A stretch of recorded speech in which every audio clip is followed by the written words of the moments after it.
საპარლამენტო არჩევნებამდე ერთი დღით ადრე სამართლიანი არჩევნებისა და დემოკრატიის საერთაშორისო საზოგადოებამ წინასაარჩევნო გარემო შეაფასა.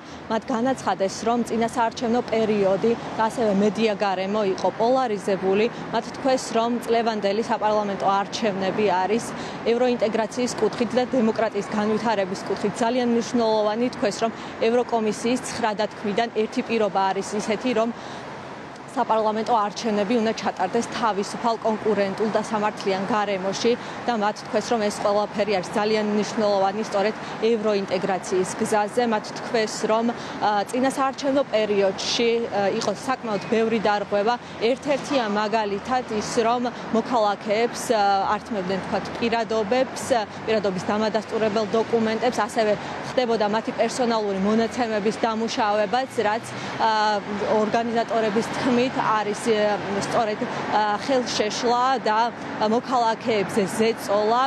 მათ ასევე განაცხადეს ისიც, რომ ადმინისტრაციული რესურსი იხარჯებოდა საკმაოდ ბევრი. საუბარია მმართველი გუნდის მიერ გამართულ ღონისძიებებზე, სადაც ადამიანები, რომლებიც არიან დასაქმებულები სხვადასხვა სიპებში და კონკრეტულ დაწესებულებებში, სააღმზრდელო მაგალითად ბაღებში, სკოლებში, მათ უწევდათ კონკრეტული დავალებების, კონკრეტული მითითებების კუთხით წასვლა. სწორედ იქ და ეს არ იყო მათი არჩევანი, სწორედ ამაზე საუბრობენ სამართლიანი არჩევნებისა და დემოკრატიის საერთაშორისო საზოგადოებაში. ასევე ისინი საუბრობენ იმაზე, რომ ძალიან დიდი იყო ანტიდასავლური რიტორიკა მმართველი გუნდის მიერ და მათ თქვეს, რომ ეს არჩევნები არის სწორედ გადამწყვეტი დემოკრატიის განვითარებისა და ევროინტეგრაციის კუთხით.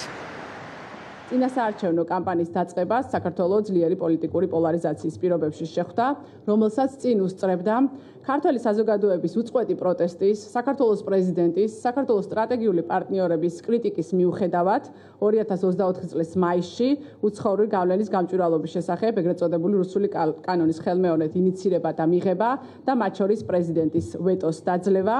ამ კანონის მიღებას თან ახლდა სამოქალაქო საზოგადოების საწინააღმდეგო უპრეცედენტო მასშტაბის დისკრედიტაციული კამპანია, ასევე ხელისუფლების კრიტიკოსების დაშინების მცდელობა, მუხარის შემცველი ზარებით და რიგ შემთხვევაში ფიზიკური თავდასხმებით.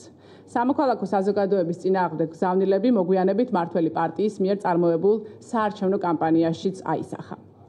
წინასაარჩევნო პერიოდში ასევე აქტუალური იყო ანტიდასავლური, მათ შორის ევროსკეპტიკური გზავნილები და ამას დაემატა ომში მყოფი უკრაინელი ხალხის ტრაგედიის საარჩევნო მიზნებისთვის გამოყენება. ადამიანები, რომლებიც დასაქმებულები არიან სხვადასხვა უწყებაში, სახელმწიფო უწყებაში, მათი მობილიზება ხდება მმართველი პარტიის სხვადასხვა ტიპის ღონისძიებისთვის, ხო? მათ შორის განსაკუთრებით აღსანიშნავია ის რეგიონული შეხვედრები, სადაც მმართველი პარტიის ლიდერები ჩადიოდნენ და ვიცით რა თქმა უნდა გვაქვს ინფორმაცია, რომ მეზობელი მუნიციპალიტეტებიდან და მეზობელი რეგიონებიდანაც კი ჩამოყავდათ ეს ადამიანები.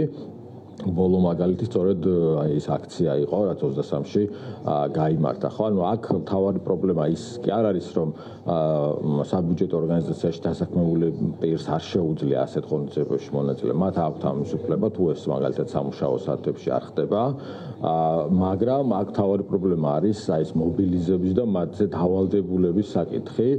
ბევრი ადამიანი მათი ნების საწინააღმდეგოდ, მისი ნების საწინააღმდეგოდ არის ხოლმე ამ პროცესებში ჩართული და სხვა გზა არ აქვს გარდა იმისა, რომ წამოვიდნენ ამ აქციებზე.